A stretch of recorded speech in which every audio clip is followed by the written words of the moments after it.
go. All right. Well, welcome to 2023. I know 22 was kind of a difficult year for a lot of people, and quite frankly, those are good years actually in a lot of ways, because those are years that we can learn about our business. We can learn about what we need to do to take that next step, and these are the times when taking that next step is critical.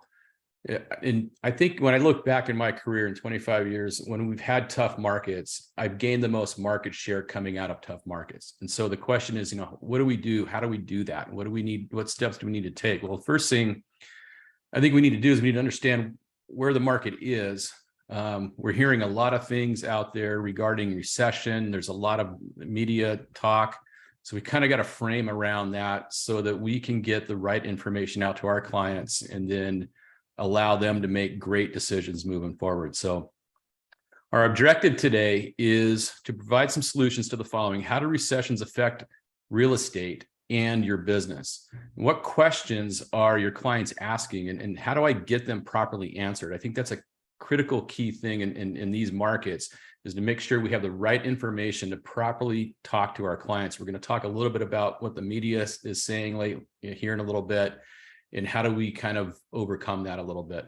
What can I do to recession-proof my real estate business? We're going to talk a little bit about some things we can do. And I mentioned this earlier, but we are going to put these on a weekly basis. And as we move forward, we're going to have a lot of different subjects. We're going to talk about business building, some of the things that we can utilize to help you grow your business and help recession-proof your business moving forward and grab that market share that you're looking for. So how can I align myself with clients and the right team? We'll talk a little bit about that. Hopefully at the end of this meeting, we don't want to leave you alone. We want you to give you some responsibilities. We want to show that we can add some value to these questions. We would love the opportunity to share the responsibility together with you. So your clients are having conversations around real estate every single day, whether it's listening to the media, social media, colleagues, family members. They're having conversations around real estate. And the question is, who are they listening to, and are they getting the right information? So there's 9 talking points that we want to take a look at to reframe that conversation. One is inflation. It's a big topic in today's market.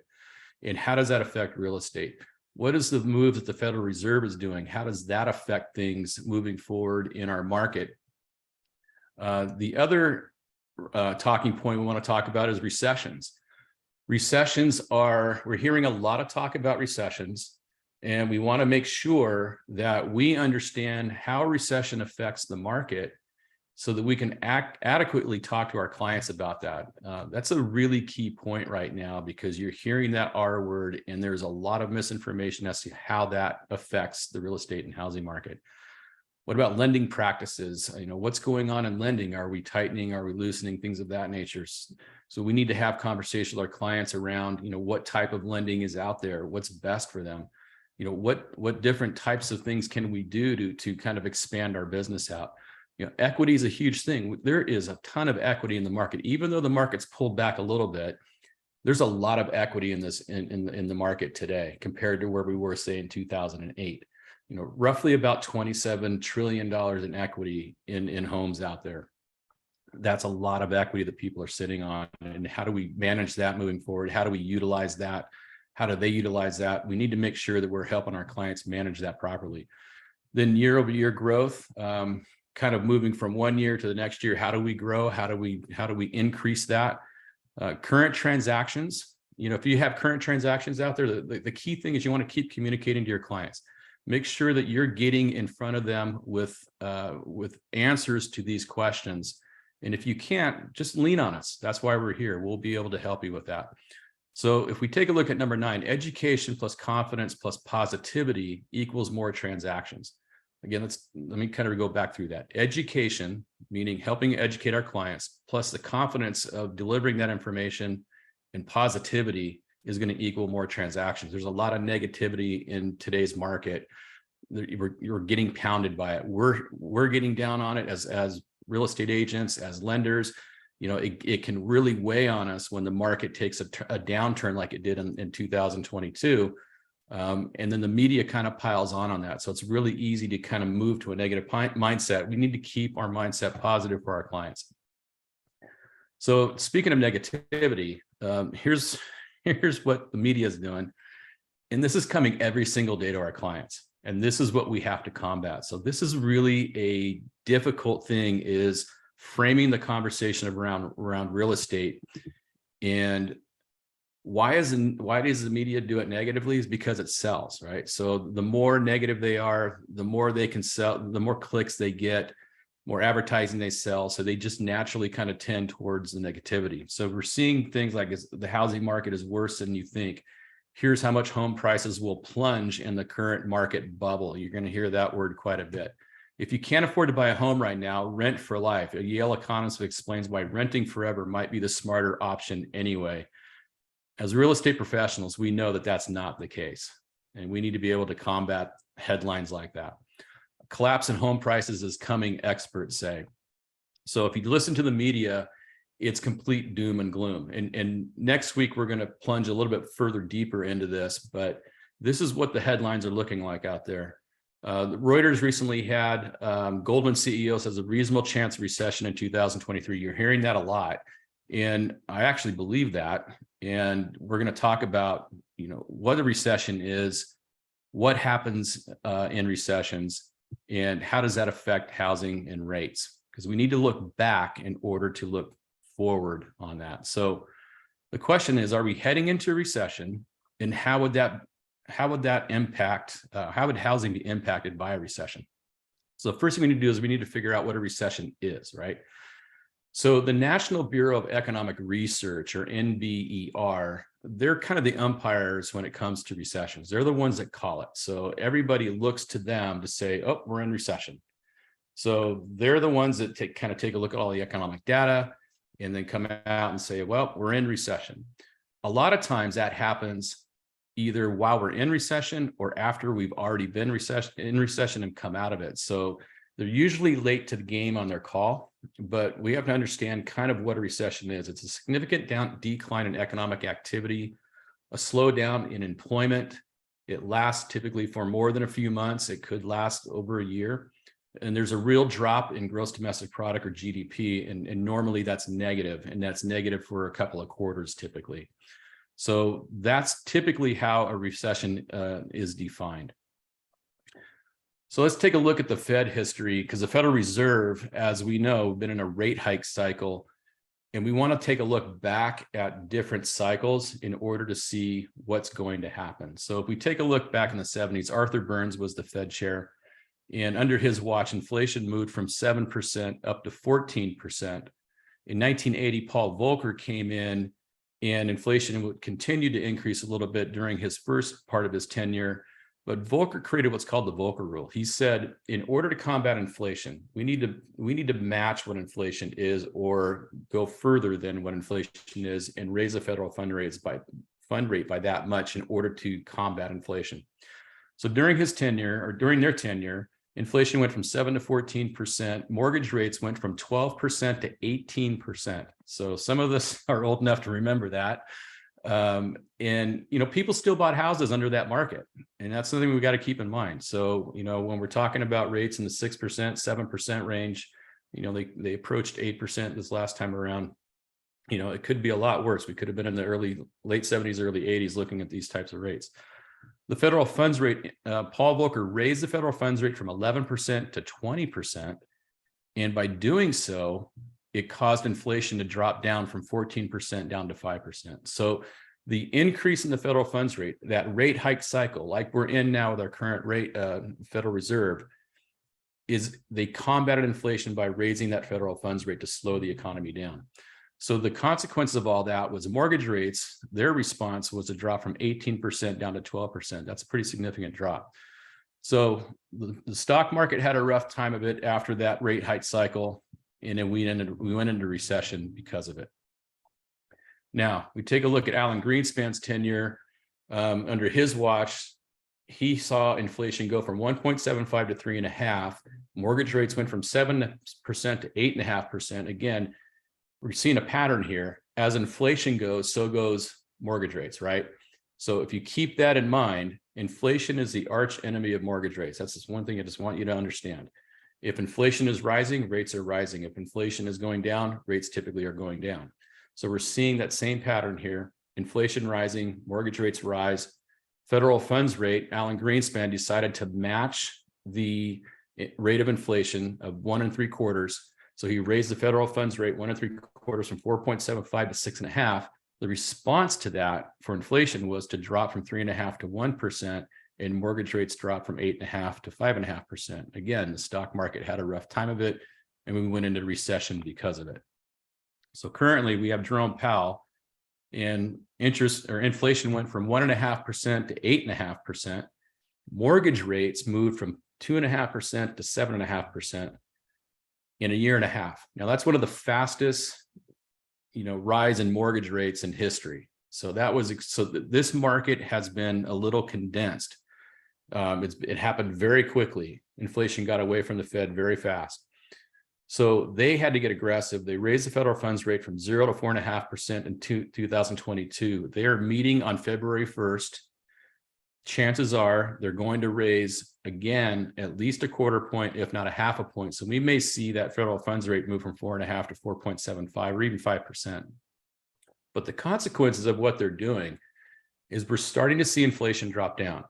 Inflation has been moderating over the last 2 months, and we expect to see that moving forward. And we'll talk a little bit about that in a little bit. And mortgage rates are starting to decline. So we should see a decline in mortgage rates as inflation declines, as we talked about. As inflation goes, so go rates, right? So we're starting to see rates peaked out in September and October, and we're starting to see them come down now. They're in the mid to high 6s currently. And we expect to see that continue to go down. Those rates continue to go down as inflation starts to moderate. So currently stocks are overvalued. The economy is slowing, and we're going to see that economy continue to slow eventually into recession. So we're seeing the same pattern. So if we look at history, we can understand where we're heading.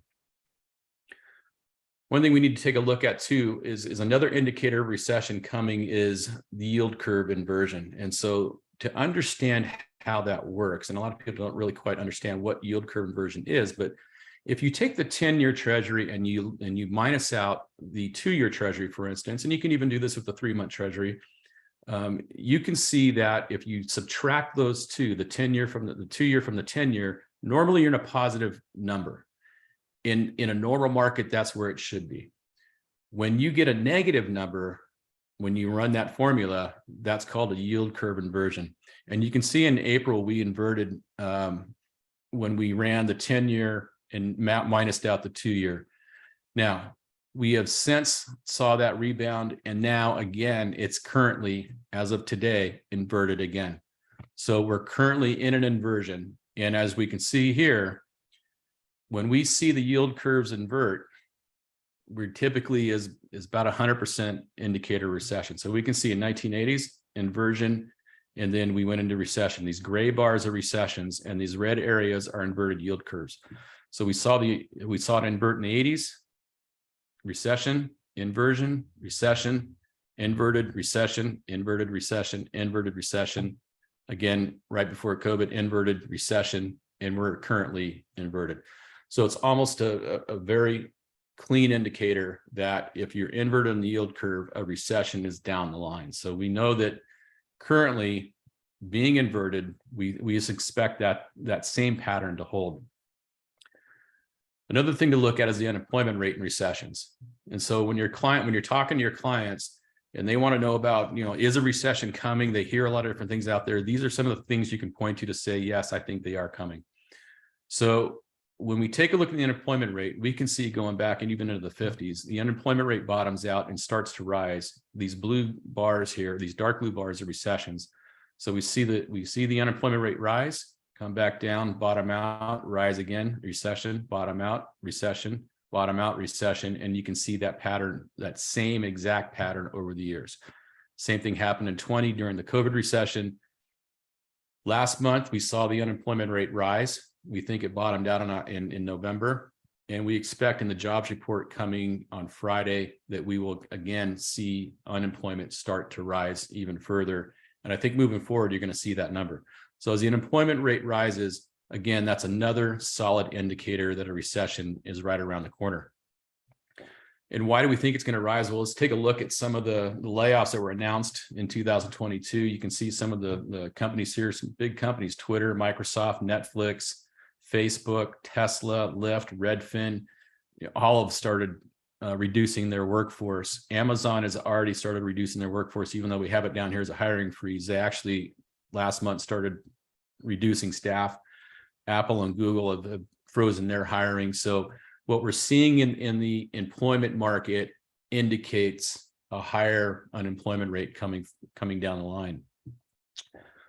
So one of the other things about recessions is mortgage rates. So this is where the media gets us wrong. I mean, they talk about the Fed raising the federal funds rate, and they always equate mortgage rates going up because the Fed's raising rates, which actually they don't correlate. The Fed's raising a short-term rate.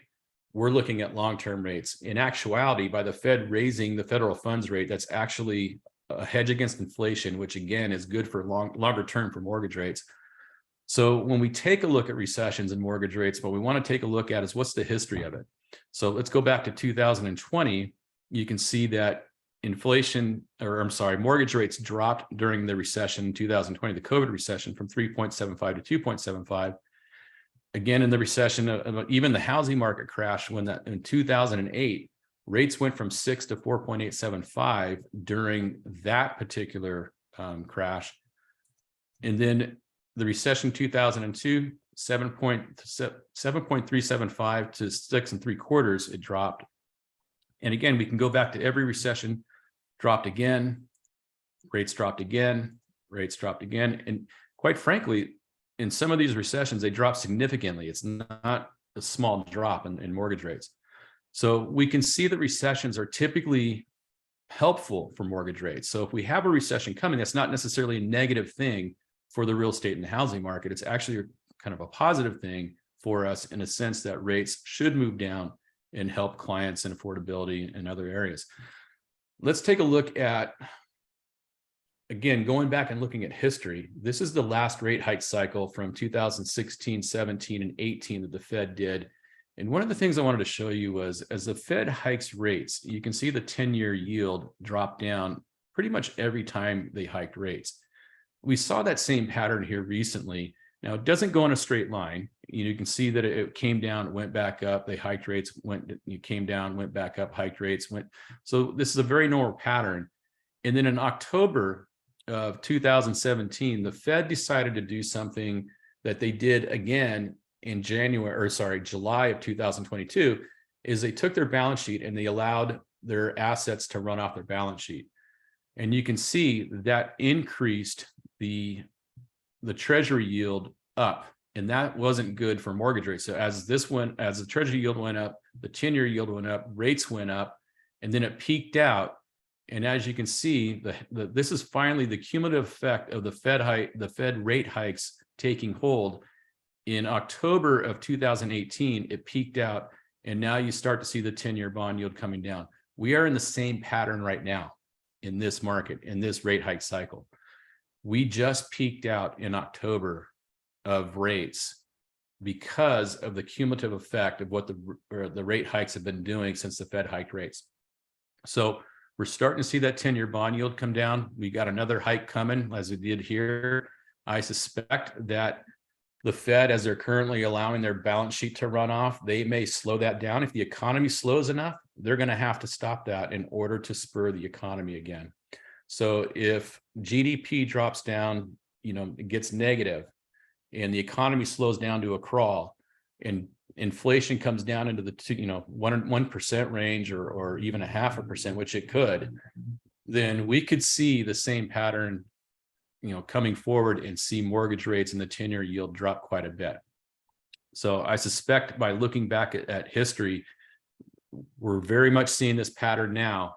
I suspect we're going to see it again moving forward in 2023. So again, lower mortgage rates ahead. So Greg McBride, the chief financial analyst at Bankrate, said mortgage rates could pull back meaningfully next year if inflation pressures ease. And that's exactly what's happening. So the direction for rates is positive. It's bright for our future in real estate, because as mortgage rates go down, we're going to see demand rise back up again.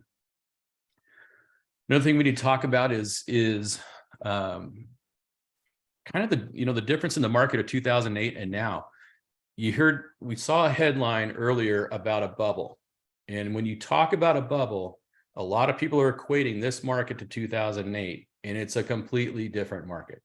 So one of the things we had in 2008 was a lot of inventory. You can see we had over almost 4 million homes available for sale, right?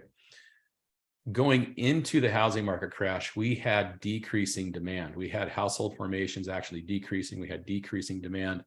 And so if we look at where we're currently at, we're at 1.3 million, I think, currently on the market. So, we have quite a few less homes on the market than we did in 2008. So our inventory level is actually still pretty low.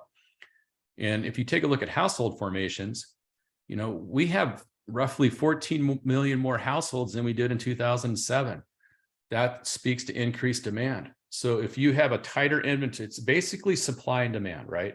So if you have a tight inventory or a low inventory and you have increasing demand, that's supportive of home prices, right? So that's why we're not in a bubble. In 2008, we had a lot of homes on the market, and we had very little demand going into 2008. It was declining going into 2008. And we also had a lot less lending standards at that time. I mean, if you could fog a mirror, basically, you could get a home. You could buy probably 2 or 3 homes. It was just a different market. And since the housing market crashed, 90% of the loans we've been doing are 30-year fixed rate mortgages, which is why we're sitting on so much equity, as we talked about earlier. So we have very stable lending products in place for most of these homes. People are paying down their mortgages. They're not in exotic mortgages.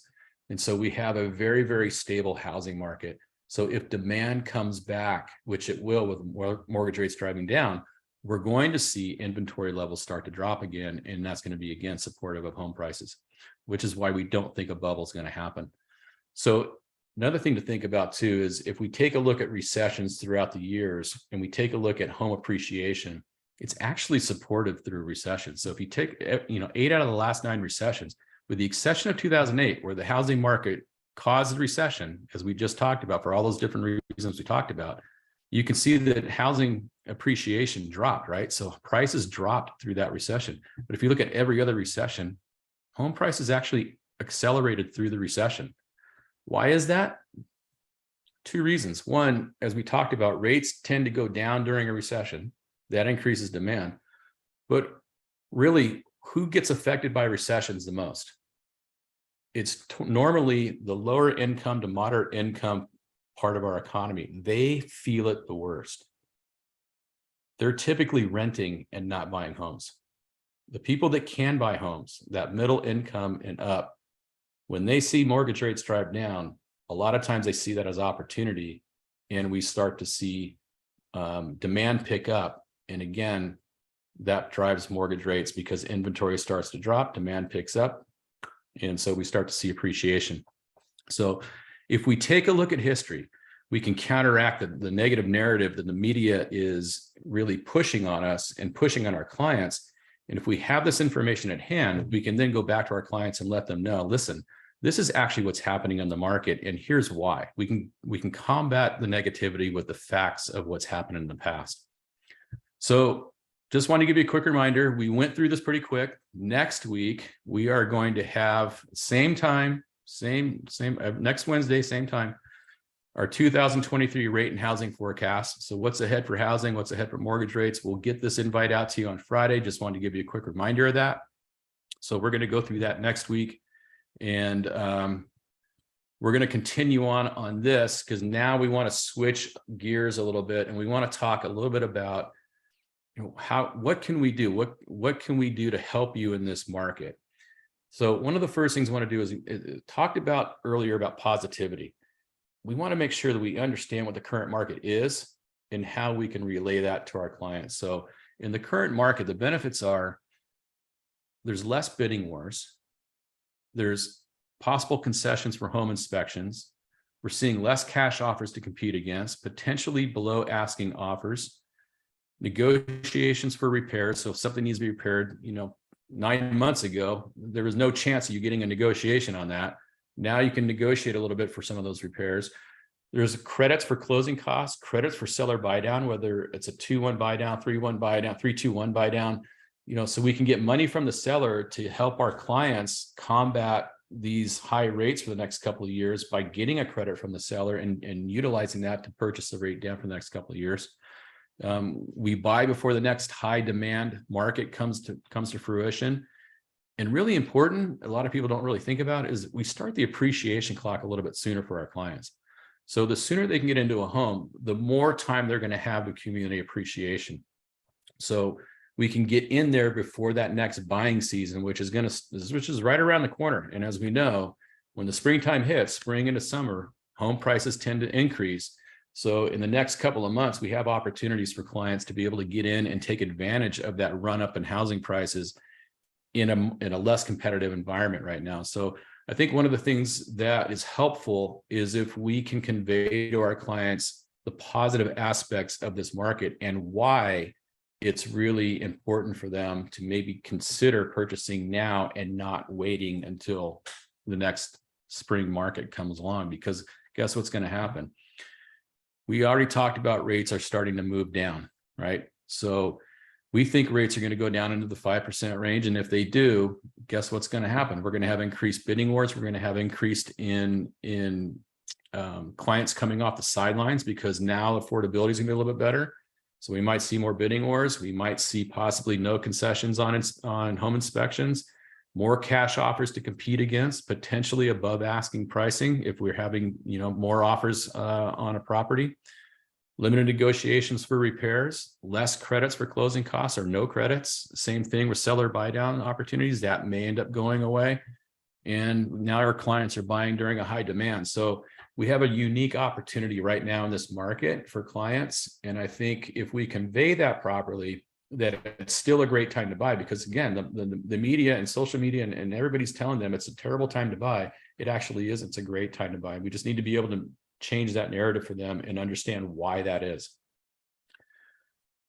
So we always tend to think in terms of a buyer's or a seller's market. One of the things we need to think about is kind of reframe our mindset and talk about markets and work our market thought processes around skills and teamwork. So in any market, it takes really good skills to really help our clients, and it takes teamwork to help our clients. In other words, you can't do it all alone, and nor should you. You should be building a team, and we're going to talk a little bit about that in a minute. So skills and teamwork are really important in a challenging market, which we're in. And moving forward, I think even as the markets change, that's going to be the key thing for us to really wrap our minds around is really the markets are for skills and teamwork, not so much thinking in buyers or sellers market. And I think we need to convey that to our clients, because our clients tend to think in buyers or sellers markets. We need to let them know that, hey, any market's a tough market, whether it's a buyer or seller's market, it could be a hard market. In any market that we're in, they need professionals that have great skills and a good team around them. So one of the things I want to talk to you about, and this is going to be a future webinar, the secret to a successful business in a recessionary market. So I pulled a slide out of that because I want to talk to you about this a little bit. I want to talk to you about your database. So everybody should have their database somewhere, whether it's in a CRM, Excel spreadsheet. Hopefully you have your database and you have it in an area that you can get to it and market to it. So your database is your data bank. I want to repeat that. Your database is your data bank, and you need to think about it that way. So when you need money, or you need, if you need some cash, what do? You go to the bank and you pull money out of the bank, right? If you need transactions, you need to get some things going. You should be going to your database or your data bank to get things moving forward. So you need to ask yourself, are you building a transactional business or are you building a relational business? Because transactional businesses, while they can be successful, they're a lot harder to maintain over the long term in a way that is not in a roller coaster fashion. So if you're building a transactional business, things could be great for a while, but then all of a sudden the market changes and those transactions tend to go away. And then next thing you know, you're struggling. So in order to build a solid business moving forward, that actually continues to grow year over year, you have to really think about building a business around relationships. And so that means really working your database.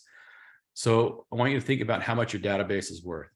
So the average homeowner, according to NAR, moves every 10 years. So if you have 200 people in your database, and you may have 100, you may have 1,000, it doesn't matter what's in your database, but if you have 200, let's say you have 200 people in your database, that means 20 people every year are thinking about moving. So potentially. So if you have, again, if a homeowner moves every 10 years, you have 200 people in your database, 10% of your database is thinking about moving every year. So you need to be on top of that to make sure that they're not leaking out of your database or your ecosystem. So your database is your ecosystem. I want you to think about it that way. If anybody's ever seen the movie The Truman Show, they had this big bubble and everybody kind of lived in this bubble. And it was kind of this ecosystem, right? Well, that's your database. Your database is inside this bubble. It's inside this ecosystem, and you want to keep that healthy and you want to keep that strong, and you don't want anything leaking out of your database. So one of the things I would suggest maybe in the first quarter is taking the top 200 people in your database and calling them and finding out how their 2022 went. What are they doing in 2023? It doesn't have to be all around real estate either. It could be a lot of different things. Did they pick up a new hobby, or did they have a life event that happened? But just start to build that relationship a little bit deeper in the top 200 in your database, and make sure that you're keeping in communication with those people. So a great exercise for the first quarter would be to call through at least 200 people in your database, talk to them about things, find out what they're doing. You may get some insight as to, they may be doing a transaction, or they may know someone who is thinking about doing a transaction. So communicate with your database, maybe pick up the phone and start to call them in the first quarter and see how that goes for you. The other thing I want to talk to you about is refinances. So the average homeowner refinances at least once every 10 years, and that's a true statistic. So you're thinking to yourself as a realtor, why do I care about refinancing? That's a lender thing. Well, this is why you should care. So if you have a database and you have 200 clients, those 200 clients may not be working with the lender that you typically work with. So they may have worked with another lender in the past, or worked with somebody else. If they're going to refinance this year and you don't know about that, what are they going to do? They're either going to get on the internet, or they're going to go to that lender that you don't work with, and they're probably going to do a transaction with that person. Now, the next time they do a transaction and decide maybe they want to move up or move down, the first person they're going to call is probably the lender. And that lender will do a pre-qualification for them or a pre-approval. And if that lender doesn't have a relationship with you as a realtor, they're going to push them onto their realtor that they do have a relationship with. So now you've lost a client out of your ecosystem because they refinanced a year ago or 2 years ago and you didn't know about it. So one of the questions you should ask when you're talking to your clients is, are you thinking about refinancing this year? We're going to talk a little bit about this next week, but credit card rates or credit card usage is skyrocketing, and savings rates are decreasing at a massive rate, meaning we may see a lot of cash out refinancing this year to consolidate that debt. They could potentially, your clients could be some of those people. You want to know about that because you want to make sure that you're keeping those people in your ecosystem. Okay. So if they're going to refinance or thinking about refinancing, you want to know that so that you can at least make a meaningful recommendation to them, to a lender that you work with. So one of the things I would say is, hey, if you're thinking about refinancing, do me a favor, call me first, let me know. I would love to refer you to a professional that I know that could really help you out and make sure that you're doing the right things. So that's another thing to keep in mind when you're talking about your database, is you want to make sure that you're keeping people in that database, in that ecosystem. So you want to be able to predict their decisions, basically. Okay. So the next thing, the overlooked opportunities, and we talked about teamwork earlier. So the one thing I want to focus on this is a financial team. Have you built yourself a financial team? Okay. As lenders, as a mortgage planner, as a certified mortgage planning specialist and a certified mortgage advisor, one of my main things I do is make sure I have top professionals built around me to make sure that my clients are coming to me when they need financial help, maybe a state attorney, a CPA, a real estate family law attorney, whatever it may be. I try to build good professionals around my practice and have a team of people that I know and trust and have relationships with in order to be able to refer my clients to those people. If you don't have that, I would make it a priority in the first quarter of this year. This could really skyrocket your business. Try to find yourself a couple of financial planners to work with. Make sure you have the proper mortgage lender to work with. Make sure you have an estate attorney or two that you can refer your clients to, so that if they need trust work done, you have someone that they can go to. A CPA or a tax pro that they may need. So a lot of people do their own taxes on TurboTax, and guess what? They get in trouble doing it. So having a good CPA is going to help you. And then real estate and family law attorneys, because life happens, people get divorced. They need your professional advice when it comes to liquidating property in those types of situations. The great thing about that too is you're expanding your database out now. So now let's say you had 500 people in your database. Now you've got all these professionals and their databases that can be referring into you. Again, that's one way to exponentially increase your database.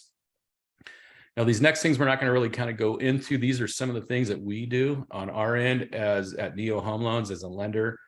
99% of what we do is post-transaction. And some of these things that are listed here in these tiles, post-closing calls, we have a concierge that works with our clients, that does follow up with our clients on a 1 month, 3 month, 6 month, 12-month call. We do annual financial reviews automatically with all of our clients. We have moving services for our clients, equity analysis plans, investment strategies. We have a monthly wealth digest that goes out.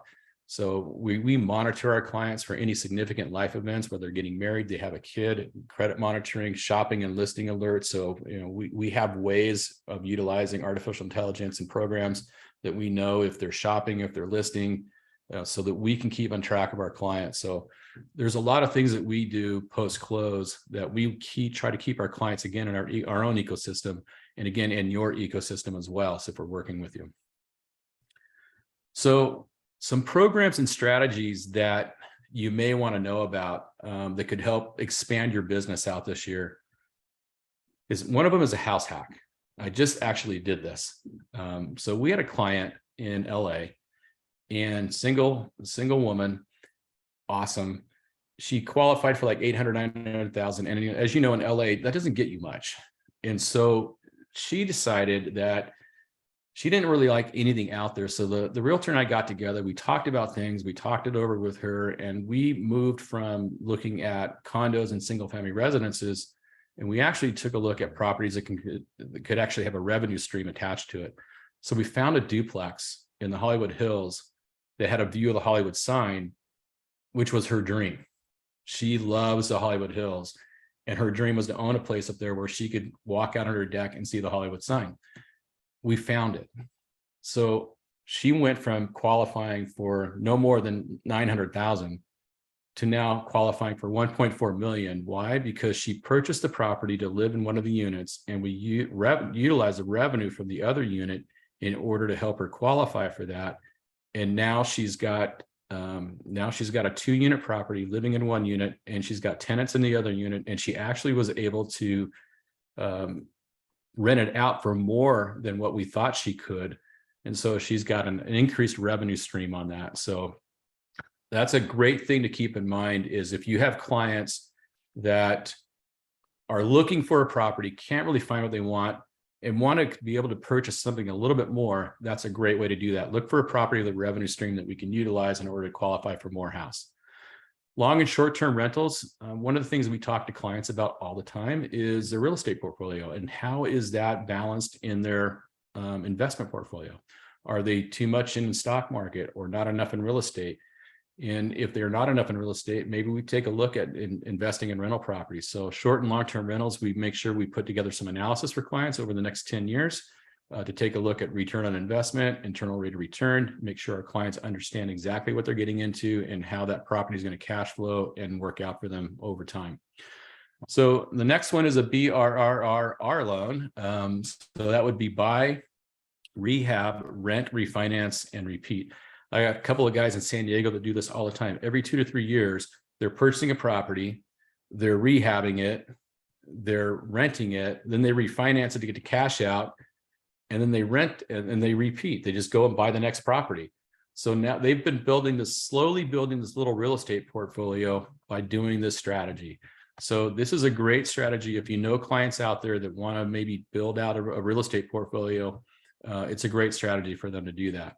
And then creative financing, gift of equity, ADU, DSCR loans, debt service coverage ratios. So if you have a client that is looking for investment properties but can't qualify, we have programs where we can utilize the income from the property in order to do that instead of their personal income. So different ways for you guys to kind of think outside the box in 2023 to help expand your business out.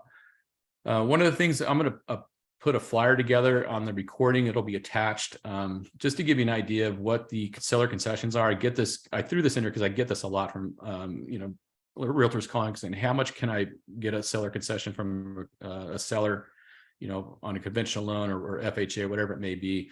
So this particular flyer will give you all that information, so you'll know exactly what concessions you can get from a seller on any one of these programs. So why would you want to work with Neo Home Loans? I mean, do you have a question, Crystal? I'm sorry, I did. Okay, in go regards ahead. to the concessions, and then you said 25%, they could basically do a 9% concession. Is that in terms of a rental property specifically or commercial property specifically, or can that happen if you're doing a 25% down on a single family home? So that's only for primary and secondary properties. Okay. So if it's investment, it's 2%. Okay, because I know that a rental property in general, if it is a commercial, they can do higher percentage concessions. Commercial is different. This is for Okay. Fannie Mae, Freddie Mac conventional financing. Okay. Thank you. Yeah. So commercial is going to be, the concessions on commercial is really going to depend on the product itself in the bank. So that will dictate that. Gotcha. Thank you. Okay. And then the second slide is FHA, VA, USDA. It'll give you all that information as well. So again, we'll get this out in a flyer on the recording. Okay. Good question though. Awesome. And I'm sorry, I should have told you guys, feel free to jump in anytime if you guys have questions. Don't hesitate to just unmute yourself and ask. We're almost done anyway, but I wanted to kind of get back to why working with us. So one of the things at Neo Home Loans, and if you choose us to be your team member, we'd love it. But one of the things we do is we clarify data through analysis. So for our clients, so one of the main things that in working with clients is we want to make sure they have the right information to make the best decisions for their particular situation. We do that by utilizing analysis, a lot of analysis. So there's a number of different programs that we utilize for that. Whether it's a seller buy down analysis, whether it's a rent versus buy analysis, whether it's a purchase price analysis, there's a lot of different analysis that we can do for our clients to make sure that they're getting the right information to make the right decisions. Because if you have a confident buyer making the right decisions through analysis, they're less likely to get cold feet in a transaction and maybe pull out. So we want to make sure that we're getting them the right information and making sure that they're successful homeowners because of that. The money saving strategies, we talked a little bit earlier about cash out refinancing and how we can consolidate some things. Our goal is to make sure that we're managing our clients' portfolios of their real estate so that we can create cash flow for them. So any type of money saving strategies that we can create, we're going to put that in front of them for them to make a decision on. And if they choose to move forward, they can take that cash flow and redirect that into other different areas. So we want to make sure that we're properly managing that for our clients. Highest chance of offer acceptance. One of the ways we do that obviously is to do a proper pre-approval. Okay, when I say proper pre-approval, because there's a lot of just pre-approvals out there. If we're going to do a pre-qualification, that means an underwriter has not looked at the file, but if we're going to do a pre-approval, we're going to put it in front of an underwriter to make sure we have the income assets underwritten so that when we end credit, so when we go into a transaction, the only thing that we need to underwrite at that point is the collateral. So that's one way that we do that. Another way that we do that, or that I do this, is for clients is when we're putting an offer in for a client, a lot of what we will do, or what I will do, is put a video email out to that listing agent ahead of the offer coming in. The reason we do that is it gives the listing agent a heads up that an offer is coming in, It gives them a video of the lender talking to them so they know who the lender is and who they're working with. We talk a little bit about ourselves. We talk a little bit about the real estate agent who's going to be putting the offer forward, but also too, we talk about our clients and we talk about what we did to pre-qualify them, all the steps we've taken. And we've had great success with that over the last year and a half of doing that, because listing agents really, really enjoy not only the information in that video to give them a good feeling about our offer before it comes in, but also gives them a face and the name of the lender, and so they have a really good idea of who the lender is. A lot of times I will get the feedback I get from listing agents on this is, man, that was fantastic. I've never seen that before. So that's one of the other things that we do. And it really puts us at the top of the game when it comes to multiple offer situations. A lot of times we get pushed over the top because of that. So that's another way. So anytime that we can figure out a way to give our clients the highest chance of getting their offer accepted, we're going to utilize those strategies. And any feedback on that is really welcome. Transactional awareness. One of the things when we talk about transactional awareness, can anybody here tell me what they think the most stressful time is for a client in a transaction? Just feel free to chime in. I got my offer accepted. Now what? Exactly. Crystal, you hit the nail on the head. It's the most stressful time for a client. Why? Because they've been out having fun looking at properties, putting all these offers in, and reality just hit them like a 2x4 across the forehead. They've got to wire $100,000 out of their account that has $140,000 in it. That is a little bit scary for a client. And reality sets in. Did I make the right decision? Did I buy the right house? Am I in the right area? Is this the right schools for my kids? All these questions start to pop up in their head, right? So one of the things that we do is within 24 hours of acceptance, we do what's called a contract call with a client. We set up a Zoom meeting, and it's myself, our loan coordinator, the client. We'd love to have the realtor involved, and we walk through the contract. And we walk through every aspect of the contract, what the dates are, how much you need to wire, all these different things. And if there's something that you think that we missed, let us know about it so that we can add that in. But what we want to do is we want to make sure that our clients are going through that contract prior to all this stuff happening, because it starts to happen fast at that point. That's when everything speeds up for the client. And we just want to take a deep breath, let them breathe for a little bit, get some questions answered if need be, but make sure that they are completely aware of every aspect of that contract and what's going on. So the contract call is huge for us and for our clients. So transactional awareness is a big thing for us. Mortgage under management. We have what's called a perfect mortgage promise. We promise our clients that they will always be in the right mortgage at the right time. And we do that in a number of different ways. One, we have a concierge, a client success manager that's assigned to each client at close. And that person's always in contact with our clients, and our clients can always contact that person. And so we're through analysis and through software, we're always looking for ways to help our clients and reaching out to them to make sure that they have an opportunity to let's say they have an opportunity to save money on as rates drop down. We're going to be proactive in getting that in front of the client so that they don't have to be looking around. The last thing we want is a client to go, oh, I heard rates are coming down, and have them pick up the phone and call us or call somebody else. We want to make sure that we're getting out in front of that. So mortgage under management is huge for us to make sure that we're constantly managing our clients' mortgage to make sure they're in the right mortgage at the right time for them. Their life changes, the economy changes, rates change, things change constantly. So we're constantly needing to be evaluating that. And our goal is to proactively build wealth, reduce debt, and manage the client's equity. Because unfortunately, equity doesn't get managed quite right very often. So our clients are utilizing equity in wrong ways, or they get to the wrong lender and they take out equity that maybe they didn't need to take out. So there's different strategies for doing that. So we want to make sure that we're constantly putting our clients' loan under management. So the other thing is, the next thing is your clients are having questions. I mean, every year, your clients are asking questions about their house. So the question is, who's answering these questions, right? Well, we can answer these questions. We have the answer to these questions for our clients. So questions could be, should I refinance to a lower payment? Should I pay down my mortgage faster, shorten my term? Should I convert adjustable to fixed, fixed to adjustable? Should I take some equity out? And if I should, what's the best way to do that? Should I move to a larger home or a smaller home? Should I or can I stay in my house, or should I move out of the area? If I move, do I sell or rent my current home? Can I buy a second home? What about an investment property?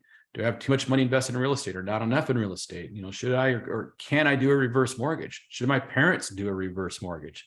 What should we do in an event of a divorce or separation? Or should we have an inheritance? What do we do with the real estate? Or should we sell it? Should we keep it and rent it? These are, we could probably sit here for the next hour and come up with 50 different questions, right? This is just some of the questions our clients are asking themselves. The question is, who's answering them for them? That's where we come in. We answer these questions for our clients. You don't necessarily need to have the answer for your clients. We have the answer for you. So if you have clients that are asking these questions, make sure they're getting in touch with us, and we'd be happy to answer these. And whether they do a transaction with us or not, it's not the point. The point is, we want to make sure they're getting the right information, and we want to make sure that they're getting answered properly, whatever their questions are. So if you have clients asking these questions, and you probably do multiple times throughout the year, reach out to us. We'd be happy to help. We have what's called the NEO experience, and we're going to end on this. So, and we're going to go into this in a little bit more in-depth detail in the future, but the NEO experience, basically, as I was talking about, is more than 99% of what we do is post-transaction. So the pre-approval, shopping, escrow, all that is great, but that's just the beginning of it. So we have things utilizing, we utilize technology and human power to make sure our clients are successful homeowners. We want each and every one of our clients to be successful in their home ownership. That's the best compliment we can have, is to is our clients come back and saying, you know what, I am so happy because we did so well with our real estate and it was managed properly. That's really what we want to do. One of the things we do is relocation technology. There's an interesting study that was I think it was a Harvard study. It was one of the Ivy League schools, but I think it was Harvard. Came out and they looked at the top 5 most stressful things for people in their lives. Number 1 was death. Number 2 was taxes. And believe it or not, number 3 was moving. Moving was like the 3rd most stressful thing that a person can do in their life, right? So we've solved for that problem. And one of the ways we solve for that problem is in the transaction. After we do the client meeting or the contract meeting, the client gets moving in a transaction, we set them up with relocation technology, excuse me, that allows them to basically organize their move. They can order movers, they can order moving supplies, they can set up the utilities at the new house, they can turn off the utilities at their old house, they can, change their address, all through this technology. They can organize everything about their move, and we set them up with that in transaction, because moving is very stressful. So we've taken that stress point and made it easier for the client. So that's one of the things that we do. Annual financial review, we talked about that. Now, when we talk about an annual financial review, it's not just, hey, we're going to review your mortgage and, rates are, there's no benefit to you financing. So, hey, have a great year. We'll talk to you next year. We're reviewing everything. What changes happened in their income? What changes happened in their employment? What do your assets look like? Are they better or worse this year? How did you do in the markets? What's your portfolio look like? So our financial annual review really covers a lot. And the reason for that is we want to make sure, again, our clients are successful in building wealth and reducing debt, but also looking for, opportunities for our clients, opportunities they may or may not know that they have. So our financial review is pretty in depth. We do that every year with clients. Monthly real estate wealth digest, we have that going out every single month to our clients. It shows them what the value of the property is, what their mortgage looks like. If they were to rent their house, Airbnb it, what it would look like if they wanted to sell their house, move up, move down, turn an investment property. There's a wealth of information in this digest every month that goes out. We have probably an 80% open rate on that, which is insane. When you send an email out to a client and you get an 80% open rate, you know that there's valuable information in there. So we send that out. Every client gets that every single month. We have our client success manager, which is our personal home concierge, our perfect mortgage promise, which we talked about, constantly managing the mortgage. We have a trade up program. So if a client has a house and wants to purchase another house, but doesn't want to do a contingent offer or can't do a contingent offer, we can actually set up a program where they buy that property in cash, move into it, and then we can sell their house at a later time down the road. We also have pre-sales renovation resources. So if a client has a home that's a little bit dated and needs to be upgraded for the area, we can provide money for that with no cost to the client. And then they go ahead and renovate the house and then put the house on the market and sell it for a higher price. So, we have that program available as well. We also have a home management phone app and website, and this is a great tool. So after we close the loan for the clients, one of the things we set them up with is what it does, it helps them manage their property. They can put their paperwork in there in a locker. They can have their flooring, it can go in there. Their paint colors can go in there. Anything about the house can go into this management app and website. And it's basically a Carfax for their home. So anything that they do on the property over the course of the time that they own that property can go into this app. They can actually set up renovations through the app. There's pre-vetted contractors in the app. They can get all that done at that time, and everything's stored in there. So when they go to sell the house, they can print out a report, give it to the buyer. And that is huge for buyers down the line when they're looking to, purchase a house. And then that buyer can then take that app over at that point for that particular property and then utilize it for themselves. And then the seller can then purchase, set up another one on the next house that they purchase. Within that app and website, we have credit monitoring services. So if we have a client that's challenged credit-wise, they can monitor their credit. They can actually set up a credit plan to get their credit in shape. So it's a great thing for clients to utilize, especially if you have a client that needs some work on their credit before purchasing.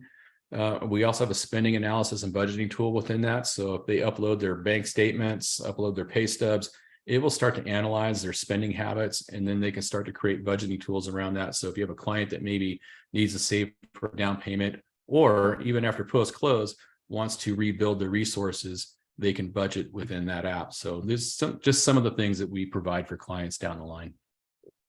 So at this point, we're going to kind of pause on this, and I want to ask everybody, how do you feel? Are you stressed? Are you excited? Do you have any questions, concerns? The floor is yours. It sounds great. I mean, honestly, I feel like this is a huge opportunity for my clients to just be serviced better. Obviously, I'm sure that even Judy's had this happen this year, that I've had clients pull out of escrow because things are so in flux right now. So I really appreciate the idea of having that day after call. I think that is going to be a huge benefit. And like I said at the beginning of the call, I do coach other realtors. So I would think this would be a wonderful thing, an opportunity for them to be able to take advantage of having a lender that is going to go the extra mile for them. Yes. And so that's exciting. I did have a question in regards to this app. Is this something that we can start rolling out to our clients that have not purchased homes yet, or who have houses that we sold to them, that we'd be able to kind of give them as a little tool? Or what is your suggestion for next steps, I guess? Absolutely. So get with me offline on that, and then we'll talk about, how to get that out to your clients and get them set up on that. So the more people you can get into it, the better, because there's a lot more features to that app that I went over on this, so we can talk a little bit further about that as well. But certainly you can get your clients set up on it immediately. Thank you. You're welcome. Anybody else? All right. Well, I tell you what, we're just a little over time, so I want to be respectful of everybody's time. So we're going to wrap this up here. But before we go, first I want to say thank you. Thank you for hopping on the call. And we're going to be setting up weekly webinars like this. I have two favors of you. So when we send out the recording, if you'll forward it to your broker of record or your office manager, excuse me, for them to review, that'd be awesome. And maybe another realtor, or if you have other realtors in your area that you think it might benefit, it'd be great. I already have the email drafted. There you go, Crystal. So forward it on to them. And then the second thing is invite them next week. Invite them Yes. next week's webinar. And let's, the whole point of this is really just to get information out.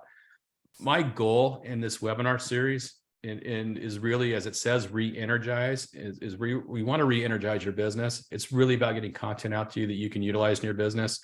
If you choose to work with us, fantastic. We would love to come alongside and be your teammate.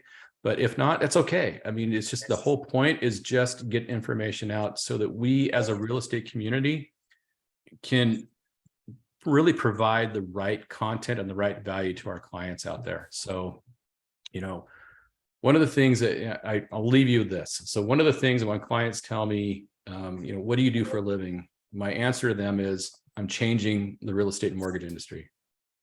Ooh, I like that. I don't tell them I'm a mortgage lender. I tell them I'm changing the real estate and mortgage industry. And of course, that inevitably leads to another conversation. How are you doing that, right? So you kind of got a taste of what we're doing to try to change that. We don't want to be known as an industry that just slings debt to clients and says, there you go, have fun. We want to make sure that we're putting forth our overarching goal at Neo Home Loans. It really is to change the real estate and mortgage industry so that we're less transactional, more relational, and really helping our clients and changing the narrative that's out there about our industry of just being, not caring, if you will. So thank you. I'm going to leave you guys with that. Thank you so much. I want you to remind you next week, the 2023 rate and housing forecast, same time, same day. So we'll get that out to you on Friday. So look for that. Invite. Okay, we'll get an invite then. What's that? We'll get an invite. You'll get an invite. It'll go out on Friday, and then we'll send out some invites early next week as well. So it'll be a series of invites going out. Go ahead and forward that on to anybody you think may want to join us on that. We'd love to have them. And at that point, I just want to say thank you everyone for coming, and I hope you have a great 2023, and I look forward to helping you guys this year. Awesome. Thank you so much. Nice to meet you. Nice to meet you too. Bye, Judy. Bye, Doug. Bye, Judy. Bye-bye.